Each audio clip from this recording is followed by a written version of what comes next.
Jamais sans la grâce, une dévotion matinale qui vous connecte à la pensée de Dieu et vous donne la provision du ciel au quotidien. Bonjour chers amis, chers internautes, chers téléspectateurs, nouvelle journée, nouvelle provision, bienvenue dans cette deuxième dévotion de cette semaine. Grande est ma joie de vous savoir encore dans cette dévotion. Je réalise aussi le privilège qu'est le mien, juste de me lever chaque matin devant cette caméra et vous proposer la pensée de Dieu, ces quelques minutes de méditation ensemble. Merci aussi pour vos prières, pour vos soutiens multiformes. Et mon souhait, notre prière aussi, c'est que Dieu vous soutienne aussi dans toutes vos voies et qu'il vous montre encore aujourd'hui ce qui est bon, parfait, agréable pour vous, en accord avec sa pensée, sa volonté. Amen. Alors ce matin, nous continuons notre aventure. Apocalypse chapitre 3, le verset 8. Il est écrit, « Je connais tes œuvres. Voici parce que tu as peu de puissance, que tu as gardé ma parole et que tu n'as pas renié mon nom. J'ai mis devant toi une porte ouverte que personne ne peut fermer. » Amen. Alors le point que je voudrais toucher ce matin avec nous, c'est le « tu n'as pas renié mon nom ». Hier, nous avions vu, tu as gardé ma parole, le peu de puissance qui est assez suffisant pour garder la parole de Dieu, pour maintenir la parole de Dieu dans son état, c'est-à-dire dans sa divinité, dans ce divin-là. Voyez-vous? Donc ce matin, tu n'as pas renié mon nom. Ça m'a tellement béni, ça m'a tellement enrichi ce matin juste de découvrir cela. Tu n'as pas renié mon nom. Vous savez, dans la parole de Dieu, le nom d'une personne parle de la nature de la personne. Le nom d'une personne parle de son caractère. Et le nom aussi parle d'une façon prophétique du but de la personne. Je nous donne un exemple concret.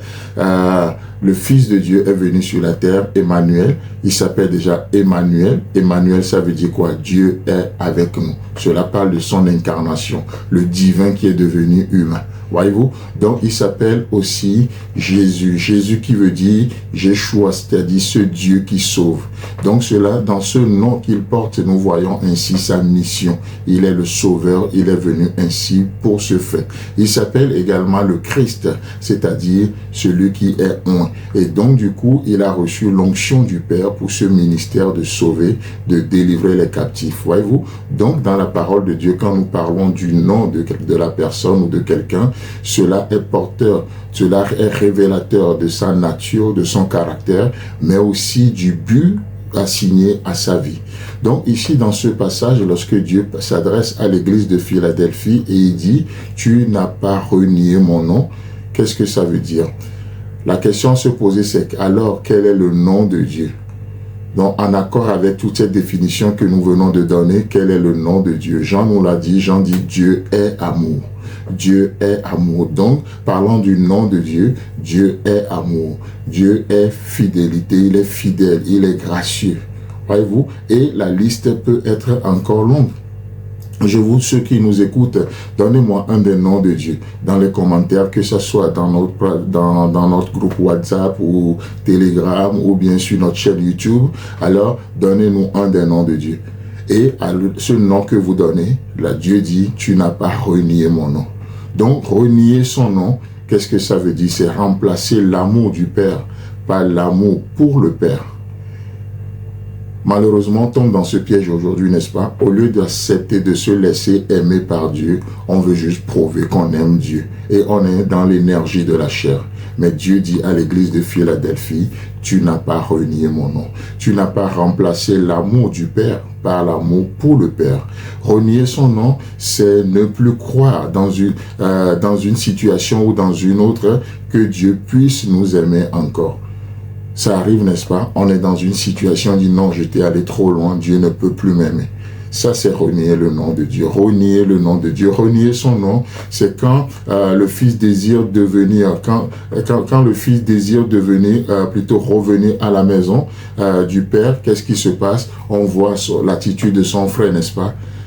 C'est aussi une façon de renier le nom de Dieu. Renier son nom, c'est quand le Fils désire devenir esclave dans la maison du Père. Ça, c'est renier le nom de Dieu. Parce que tu ne peux pas être esclave dans la maison du Père. Renier son nom, c'est prendre la grâce de Dieu en vain. C'est se placer dans une position de mérite. je ne mérite plus, il faut que je mérite. Et Dieu dit non, tu es en train de renier mon nom. Renier son nom, ce n'est pas forcément dire que vous ne le connaissez pas, comme Pierre l'a fait, mais c'est aussi ne pas chercher à connaître ses pensées. Voyez-vous? Donc, ce matin, qu'est-ce que Dieu dit? Dieu s'adresse à l'Église et dit, tu n'as pas renié mon nom. En d'autres termes, tu continues de vivre dans l'énergie de mon nom, dans la nature de qui je suis. Et ça, c'est ma prière pour chacun d'entre nous aujourd'hui. Alors, que Dieu vous bénisse et Dieu voulant, on se retrouve demain. Si vous avez aimé cette émission, parlez-en à vos amis. Parlez-leur du message de la grâce et de ce qu'il fait dans vos vies. Pour un sujet de prière, une question ou pour devenir partenaire, contactez-nous au 00229 94 75 80 20. Que Dieu vous bénisse et à la prochaine. En attendant, pensez avec Dieu.